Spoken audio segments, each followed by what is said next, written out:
There are 55 members, China. Where is others? Batshep. Yes, miss, they will join us. Okay.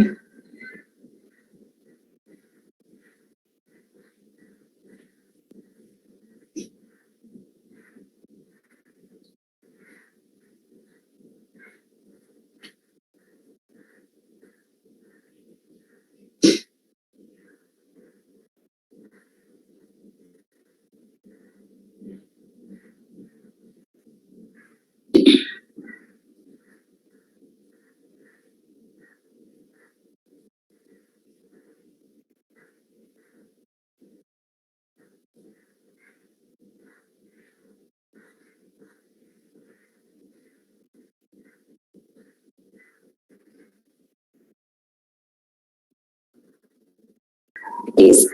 Have you studied about the colloidal properties earlier?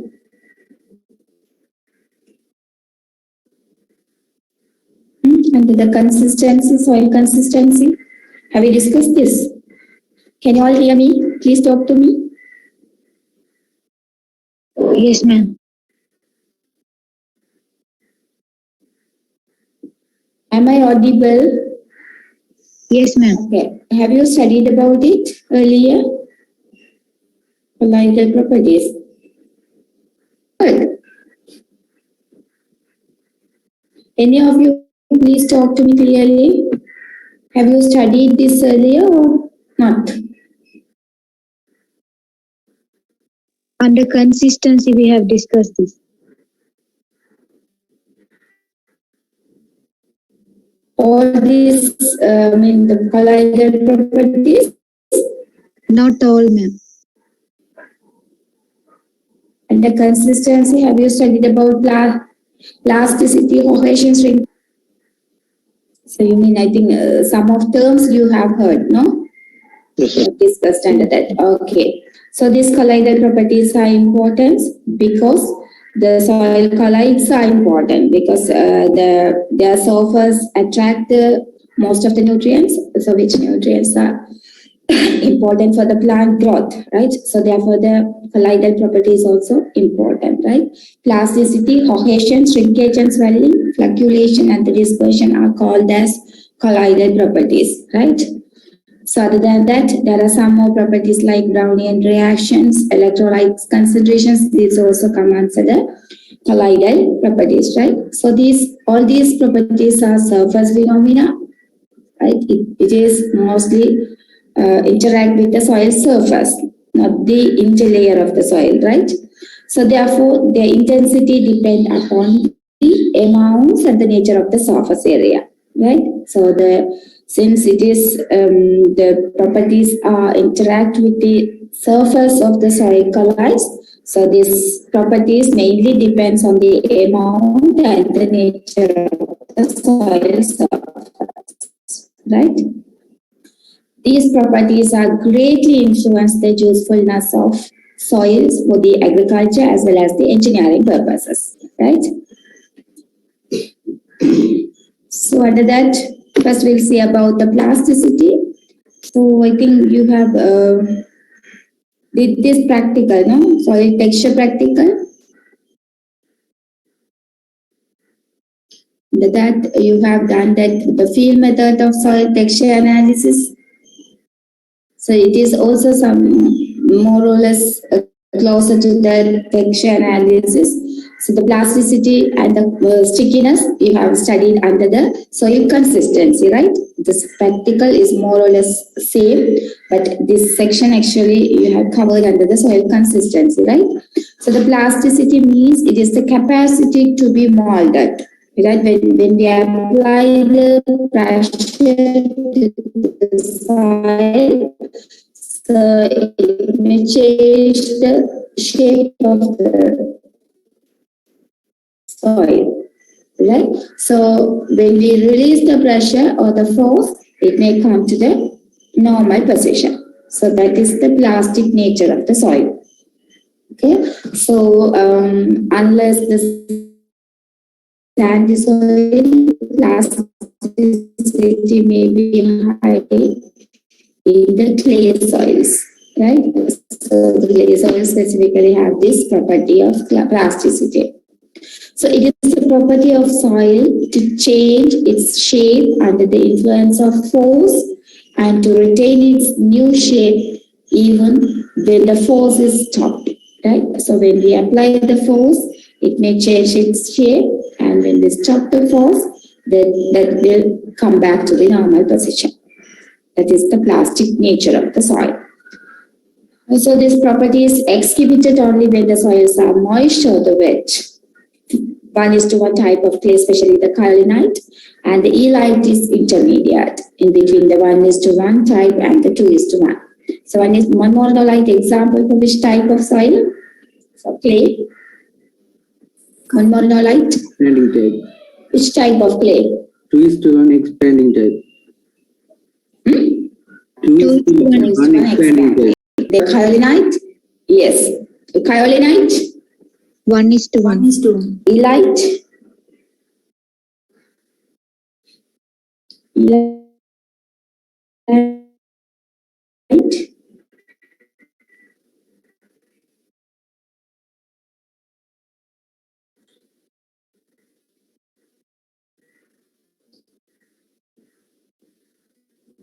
E-lite?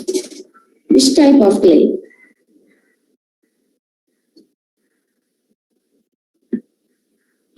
Any of you, please?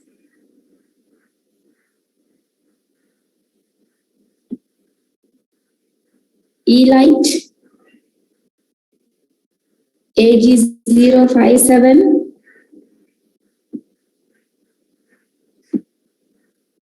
Please tell me E-lite which type of clay mineral? No idea? Am I audible now? Expanding type. Can you hear me? Yes, ma'am. I don't hear you. Please. Yes, ma'am. I think my voice is not clear for you. Am I right?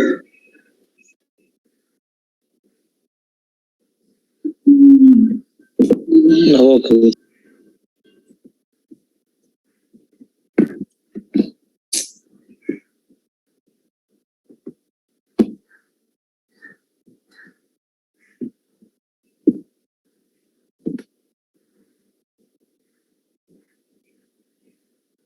AG049? Can you hear me? AG049, can you hear me? Yes, ma'am. Okay. And then tell me, E-lite, which type of clay mineral?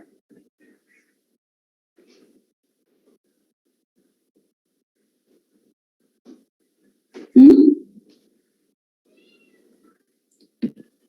2:1 expanding or limited expanding or non-expanding? 2:1 non-expanding type. Am I right? Yes, ma'am. Yeah, good. So this plasticity is high in the monmonolite. Therefore, the soil if the soil having higher amount of monmonolite, the plasticity is high for the particular soil, right?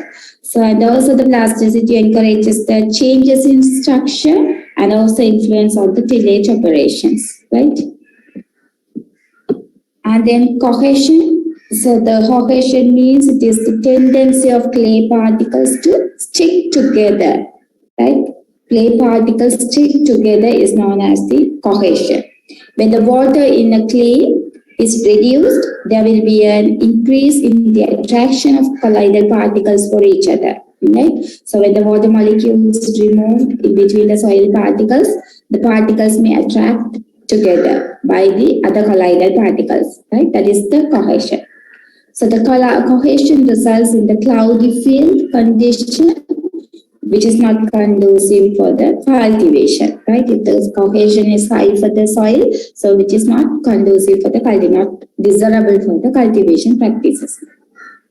Here again, the monmonolite and the E-lite have higher cohesion than the kaolinite or the hydroxide minerals.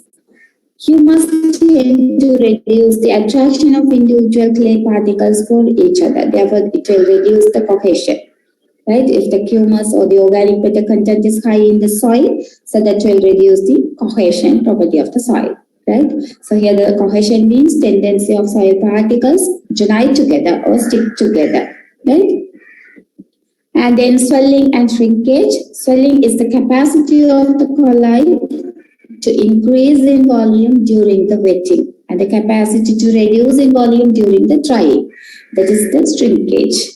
So when the volume increase during the wetting, that is swelling. So during when we reduce the water or under the drying condition, where the volume is reduced, so that is the shrinkage. Okay, understand the difference between the swelling and shrinkage? Yes, ma'am. Then monomonolite have expanded crystal lattice and therefore extreme swelling occur during the wetting. What is the bond between the interlayer of the monomonolite? Can you please tell me the description of monomonolite clay?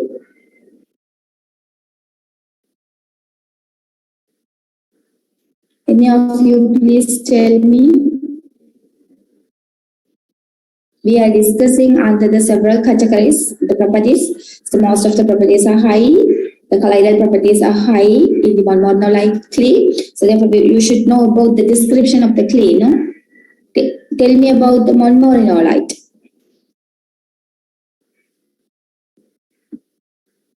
Please, any of you? Layers loosely together. What is that? Layers loosely joined together. So what is the bond between that? Aluminium rich clay. So first from the beginning, just tell me what is the bond in between this clay? What is in bond? Can you hear me?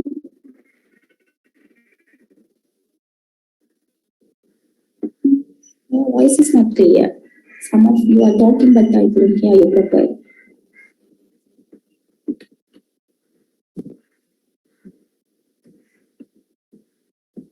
Sound maybe 100%. Okay, now tell me. Weak oxygen bond between them. Weak oxygen bond between the layers. Okay, and then what else?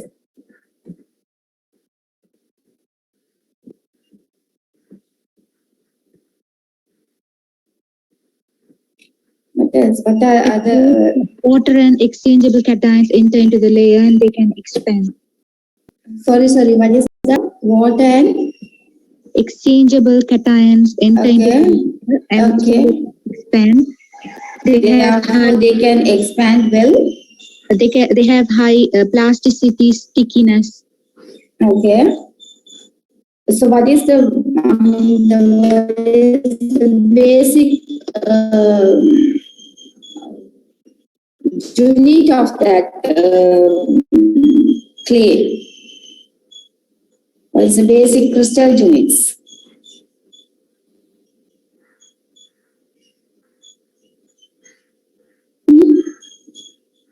What are the basic crystal units of these 2:1 expanding type of clay? One aluminium octahedral. One aluminium Between two octahedral. silicon tetrahedral sheet. Yes, good. One aluminium octahedral. I mean the sandwiched between two silicon tetrahedral, right? Okay. So these layers are then loosely held by the oxygen bond, which is the weak oxygen bond, right? And then what else? So therefore, the water and the exchangeable cations maybe enter into the interlayer, right? So therefore, the cation exchange capacity high, and then plasticity high, and then what else? Shrinkage and swelling also high, because the main reason is absorption of the water to the interlayer because of this weak oxygen-oxygen bond, right? And then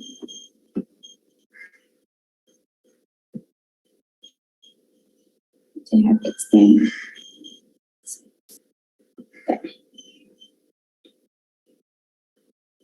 So monomonolite have expanding crystal lattice and therefore extreme swelling occur during the wetting.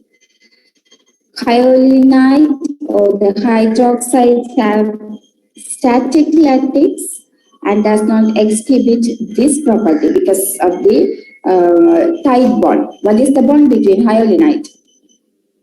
Hyaluronite?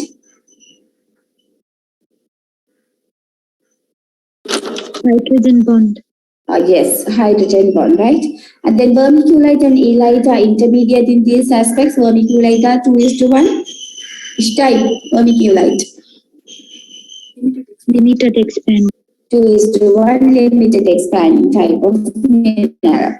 So after long dry periods of soils with high monolite developed wide deep cracks, and these allow the drain water to penetrate rapidly, and later because of swelling such soils are likely to close up and become impervious than the soil dominated by the hyaluronite, right? So after the long dry period, so there may be the cracks formed. So during the rainy season or during the rainy period, water may be penetrated through that cracks, right? And that time the swelling may occur because of that water penetration. So then, and these clay particles may united together, and it may be impervious for the further water movement, right? Then the soil is dominated with 1:1 type of clay mineral. Okay. And then dispersion and the flocculation. Dispersion is the tendency of the colloidal particles to repel each other because of the same charges in the colloidal particles, right? So you know the most of the soil colloids are negatively charged. So if any electrolytes are not added to the soil solution, so because of the high negative charge, the particles may be repel each other. The repulsive force, because of the repulsive force, the particles may go here and there, right? So that will cause the dispersion. So that the particles movement may be independent movement, okay, not depend on the other colloidal particles. So the dispersion is the tendency of the colloidal particles to repel each other, permitting each particles to act completely independent of others. This is due to the negative charges of the colloids. Dispersion is encouraged by the higher pH values, because when the soil is having a higher pH value, that means the OH minus concentration is high. So when the OH minus concentration is high, that also repels the repulsive forces high in the soil. Therefore, the particles may move independently. Right? Values where the electronegativity of the colloids is at increase the repulsive force, therefore the particles may move independently, so that will cause the dispersion of soil. Rather than that the pH value, the colloids having the nature of the cations absorbed in the colloids also may cause the dispersion. Especially the sodium is dominated in the clay minerals. Definitely sodium causes the dispersion of the soils, right? Which is the highly negatively charged monovalent cations. Therefore, it will create the more negative charge. Okay. So therefore, it will create the more repulsive force, and it will cause the more dispersion in the soil. So therefore, we call the sodium as the dispersing agent. Right? Sodium acts as the dispersing agent. Dispersion is encouraged by the higher pH value, where the electronegativity of the colloids act as the maximum. So dispersion is also encouraged by the presence of highly hydrated monovalent cations, such as sodium, which are not tightly held by the colloids and cannot effectively reduce the negativity of the soil. The opposite of dispersion is the flocculation, where the particles come together. Okay, dispersion is particles move independently. The flocculation is opposite to the dispersion. That means the particles united together, right? So for this to happen, the negative charges of the colloid should be neutralized. Okay, so flocculation is encouraged by the lowering the pH. That means the increasing the H plus ion concentration or any other divalent or the trivalent cations. These cations can be tightly absorbed by the colloids and decrease the negativity of the clay mineral. Therefore, the flocculation may occur. Flocculation also could be improved by adding the simple salts. This increase the concentration of cations along the colloids, thereby decrease the negativity and induce the flocculation. When the flocculation occurs, particles comes together and the aggregations occur, which will ultimately lead to the good structure formation. Okay. So here mainly the dispersion means particle movement are independent movement. Okay, this is might be due to the high negative charge. So because of the negative charge, maybe the particles repel each other. Due to the repulsive force, the soil dispersion may occur, right?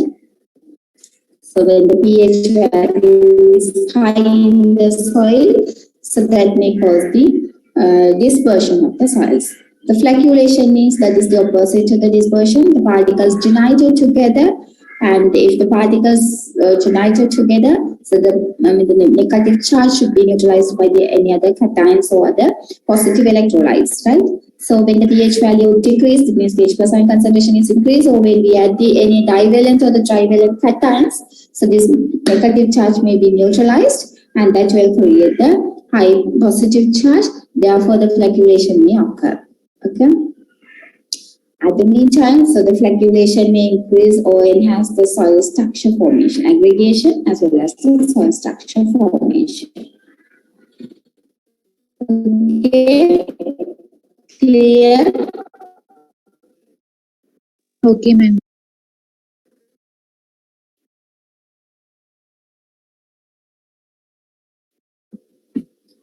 Are you all clear? Okay. So under the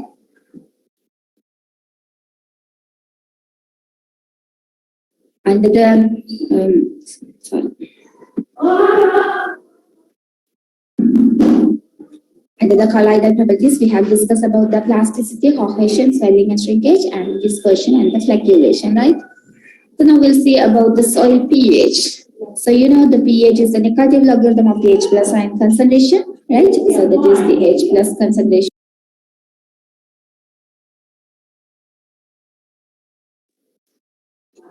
And when the pH is less than 7, that is we called as acid, and the pH is 7, that is the neutral pH, and greater than 7, that is the base or the alkaline pH. Okay, so that is the basic of soil pH.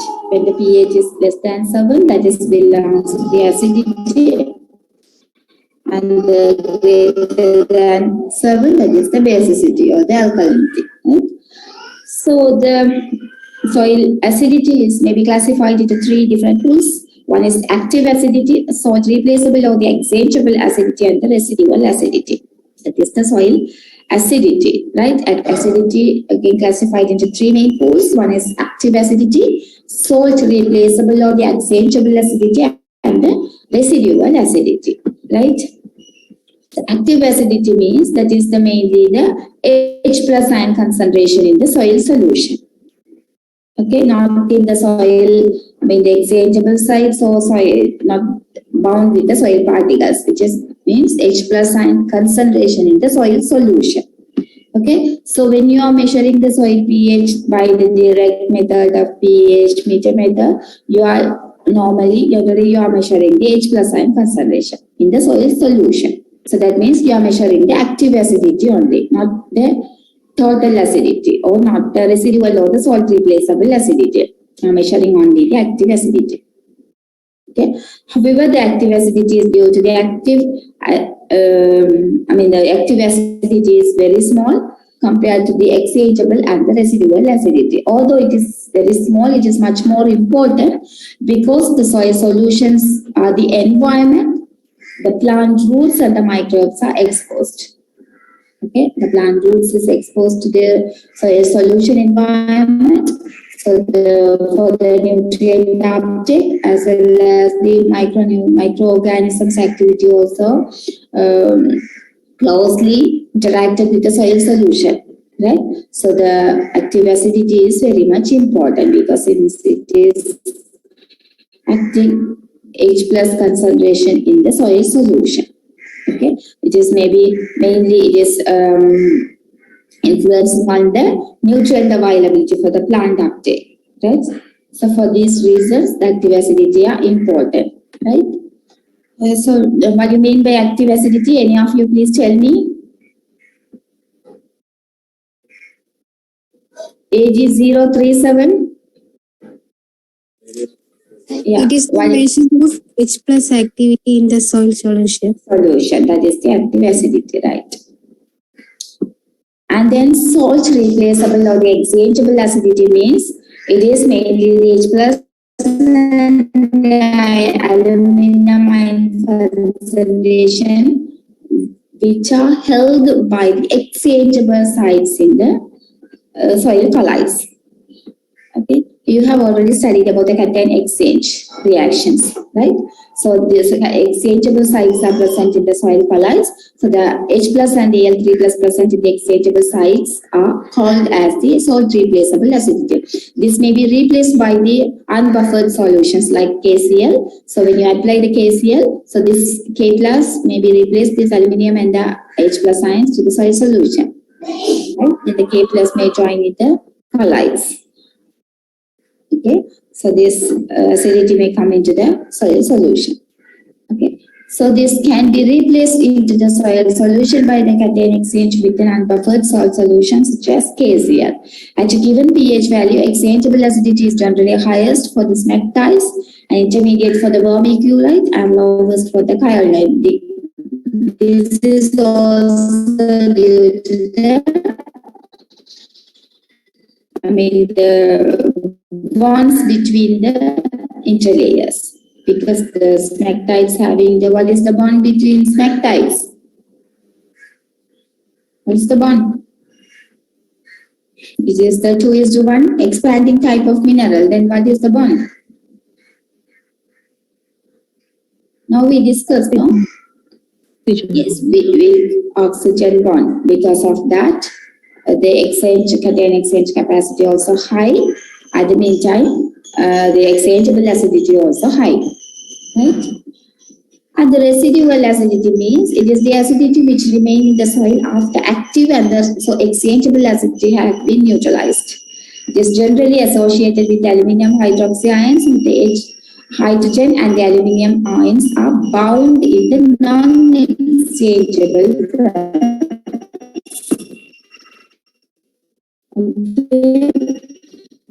So there is a difference between the salt replaceable or the exchangeable and the residual acidity. Exchangeable acidity may be exchanged, but this residual acidity exchange these minerals by the cation exchange reaction. Okay, this is tightly bound in the soil colloids. Okay, if we want to neutralize this residual acidity, we have to go for the soil amendment application, such as lime application or any other amendments we have to add to neutralize this residual acidity. Okay. It is generalized associated with the aluminum hydroxy ions and with the hydrogen or the aluminium ions that are bound in non-exchangeable forms by the organic matter or any other silicate minerals. As the pH increases, bound H plus Al can be released by the calcium or the magnesium, right? So when we apply any amendments to increase the soil pH, so that will definitely neutralize this residual acidity as well. Okay, so this pools of acidity is mainly important for the buffering reactions of the soil. You know, the one of the main function of the soil is it acts as the buffering system, right? So what is the meaning of buffering? Resistant to the pH change. So when we increase the pH or certain level, the pH will not change. That is the buffering, resistant to the change in the pH. Okay, so that happens due to this pools of facility. One mechanism is related to the pools of facility. Okay. Residual acidity is commonly far greater than either active or the salt replaceable acidity. Okay. Here the active acidity is very small. Then thereafter the exchangeable or the salt replaceable acidity followed by residual acidity. Okay. Simply active acidity means H plus ion concentration in the soil solution, and the salt replaceable acidity means H plus and the aluminum ion present in the exchangeable sites of the soil colloids. Residual acidity means aluminum and the H plus ions tightly bound in the soil colloids or in the organic matter.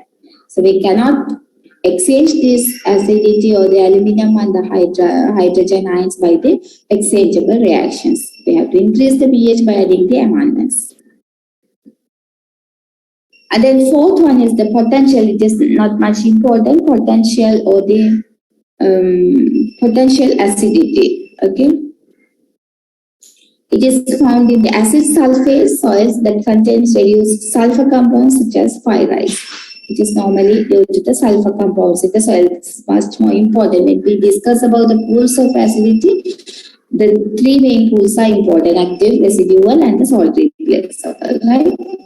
The potential acidity of sulfate-rich soils can require even greater amount of liming material for neutralize the residual acidity as well. And then factors affecting the soil acidity. So type of colloidal material. Okay. So there is a considerable variations in the pH of different soil colloids at the same percentage but base saturation. So what do you mean by percentage base saturation? We have discussed under the cation exchange and the anion exchange. What is base saturation?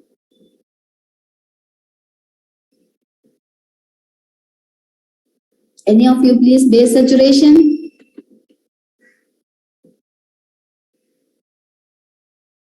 Percentage of basic atoms which are present in the exchangeable sites. That is the base saturation, right? Understand that? Percentage of basic atoms present in the exchangeable sites. Am I right? Yes, ma'am. AG062. Okay, so when the base saturation is same for all soils, so the pH may differ because of the colloidal material, because of the nature of the colloids. Okay, because of the bonds between the colloids, right? Because of that, the pH may change or pH may vary in same percentage of base saturation as well. This is due to the different soil colloids at the same base saturation. So, and also due to the differences in the ability of colloids to furnish the H plus to the soil solution. Okay, that is mainly depends on the soil colloids. Dissociation of adsorbed H plus from the smectites is much higher than that from the OH minus clay. Consequently, pH of soil dominated by smectite is lower than that of hydroxides at the same percentage of base saturation. 1:1 type clay is intermediate between the hydroxides and the kyolinite. Okay, the soil is dominated by the smectites. Here the pH value is lower than the hydroxide. That's obviously, if hydroxides present higher percentage, then the pH may increase there, right? And then percentage base saturation, a low percentage base saturation means acidity. So acidic atoms are high in the cation exchange site. That is the low percentage of base saturation, right? So in the cation exchange sites, there are two types of cations. One is the acidic cations, another one is the basic cations, right? So when the basic cation is high in the cation exchange sites, that is the base saturation, okay, high base saturation. Okay, so the low percentage base saturation means acidic cations are high, or the low pH and the high percentage base saturation means alkalinity. right? That causes the high pH. That is the percentage base saturation. And then kinds of adsorbed basic cations. Although the total, the cations or total base saturation or the basic cations are same, type of cations also determine the pH of the soil. So for example, you can see here, there are two types of soil A and the soil B. Their total cations are same, total basic cations are equal, the 50, right? Although it is same or similar, so there is here the soil A may have the higher pH value.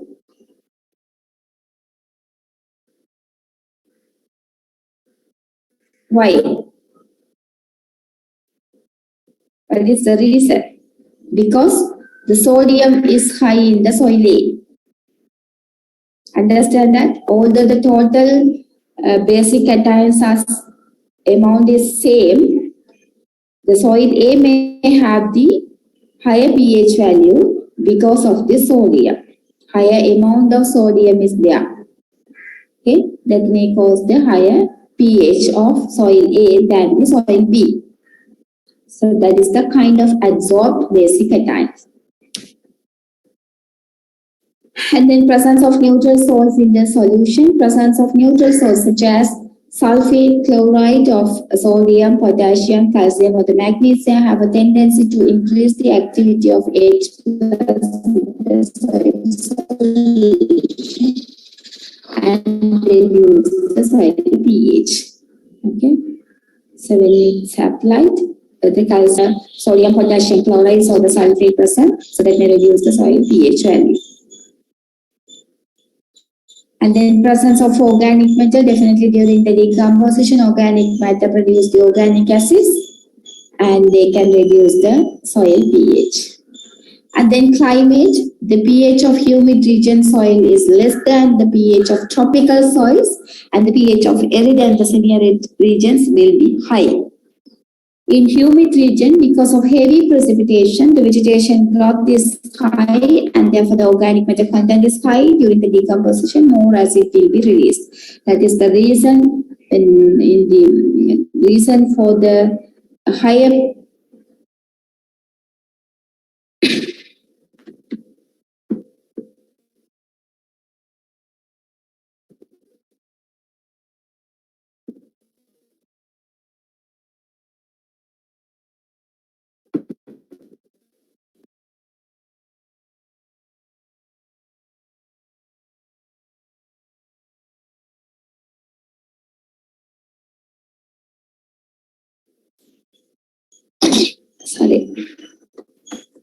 So pH may be low in the humid regions because of the heavy precipitation and the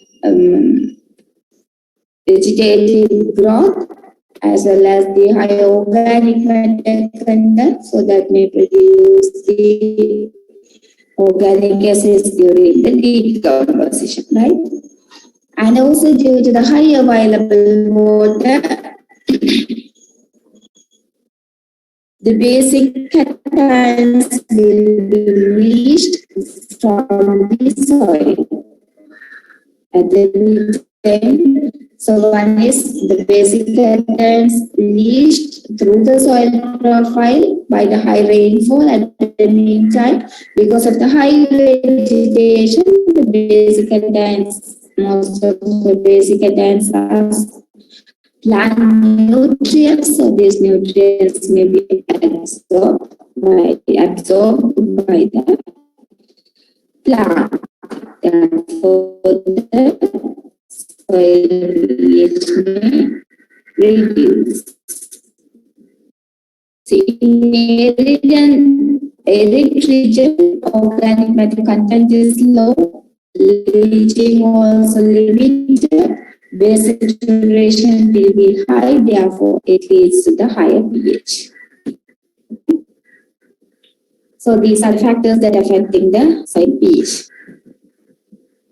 A type of colloidal material, percentage restoration, hydroadsorbed basic cations, presence of neutral solution, and the presence of organic matter in the climate. There are 6 factors which affect the soil pH. This is writing with this. Right? Okay, can you hear me now? Yeah. So any of you, can you please summarize what we have discussed today? Just quickly just tell me about what we discussed. 008, AG008, AG008, it's not there. AG028, 028,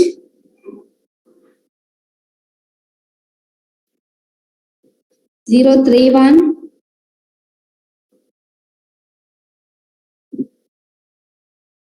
Can you hear me, please? No one Yes. responsive.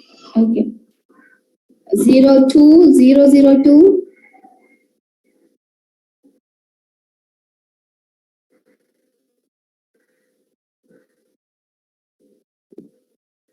AG002, 008 absent, 028 absent, and 002 absent, 031 absent.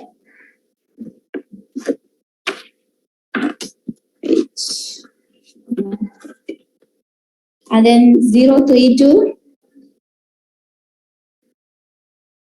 Yes, ma'am. Can you please summarize? 002, 008. Okay. Colloidal 032. properties, plasticity, cohesion, strinkage, swelling and fluctuations, and dispersion are the colloidal properties. The first, plasticity. One more light has the higher plasticity than the kyanite or the halide. What is the meaning of plasticity? What is plasticity? Plasticity is the change the shape under the force. Swelling and strinkage is the Okay, see, thank you. 014, 014.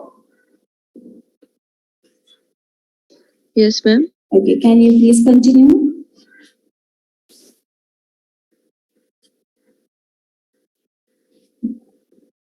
The other professor has already explained about the plasticity, and then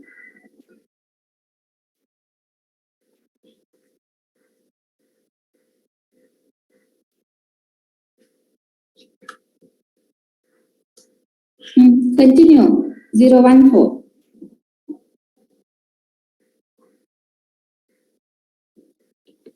We discussed about the colloidal properties. First, plasticity. Plasticity means Plasticity already she has explained, right? Where you were?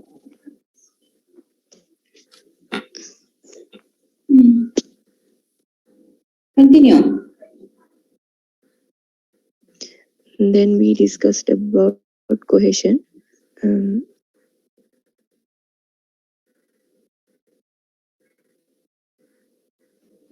Cohesion, what is that? Cohesion.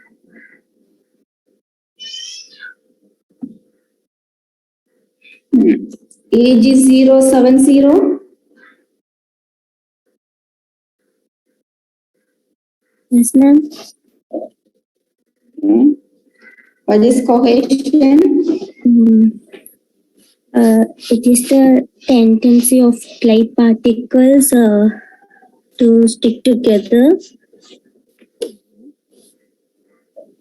Age is 090.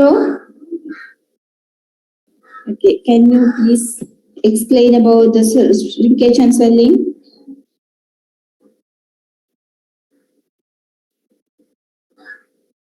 Or fluctuation and dispersion?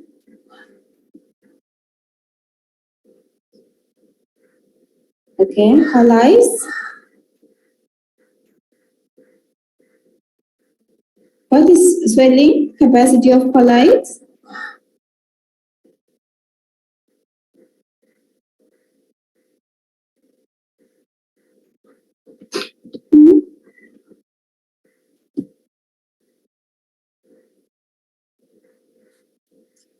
First you tell me what is swelling.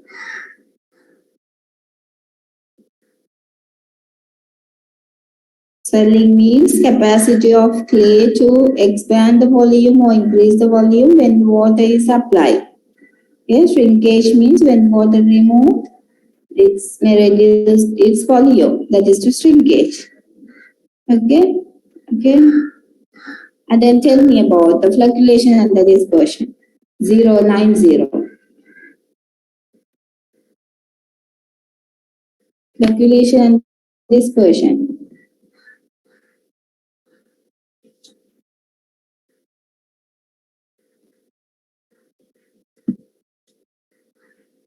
Zero 059.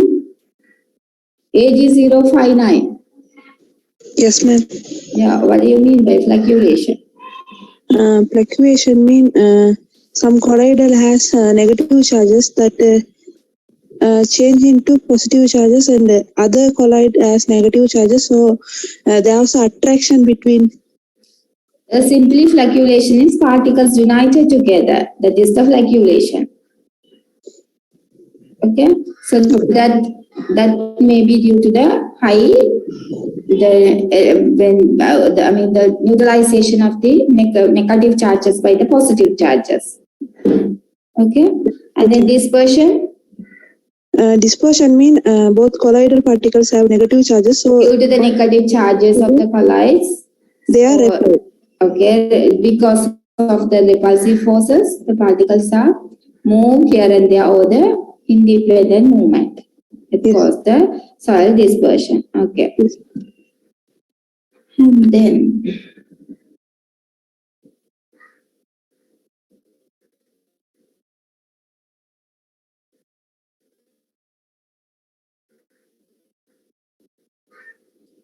AG 164. AG 164. Set. 152. 152 absent. 142. AG 142. 002 absent. 008 absent. They are just joined in the meeting, but they are not at the lectures, right? The 028, 031, 032, 152, 142, and 164. Okay.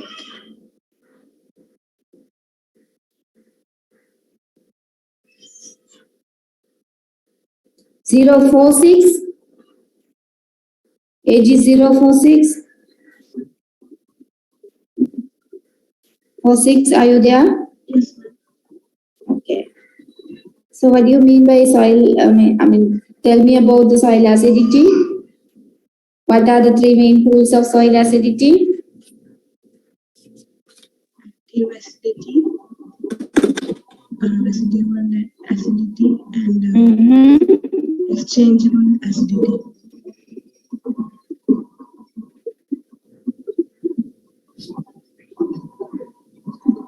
Exchangeable acidity. What do you mean by soil active acidity? It is the AG 155. Okay, AG 155. Yes, ma'am. Yeah. What is active acidity? H plus iron percent. H plus ion concentration in the soil solution. Okay, good. AG 165.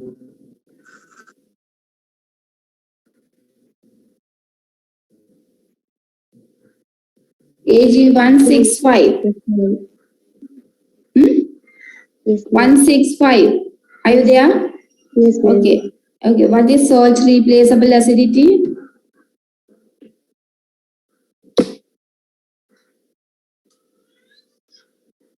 Salt replaceable acidity. H plus and the aluminum ion present in the exchangeable sites of clay, that is, or the humus, that is the salt replaceable acidity. It can be easily replaced by the unbuffered solutions. Okay, and then residual acidity means that is the H plus and the aluminum ions tightly bound in the soil colloids.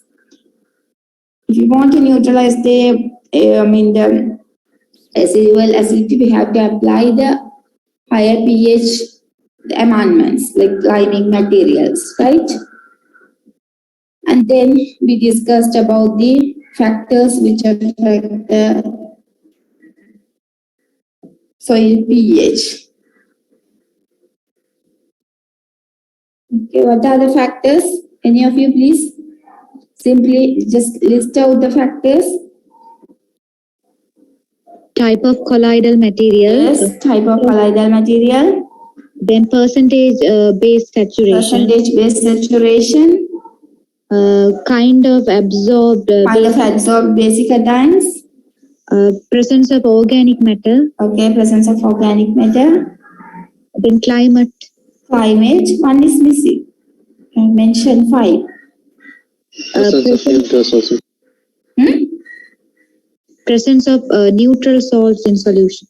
Yes, presence of neutral salts in the solution. Okay, very good. So we have discussed about the colloidal properties. Under that class is the cohesion, shrinkage, swelling, flocculation, and the dispersion. So you know about that and which type of clay may have these colloidal properties and what are the importance of these colloidal properties. These are mainly the surface phenomena.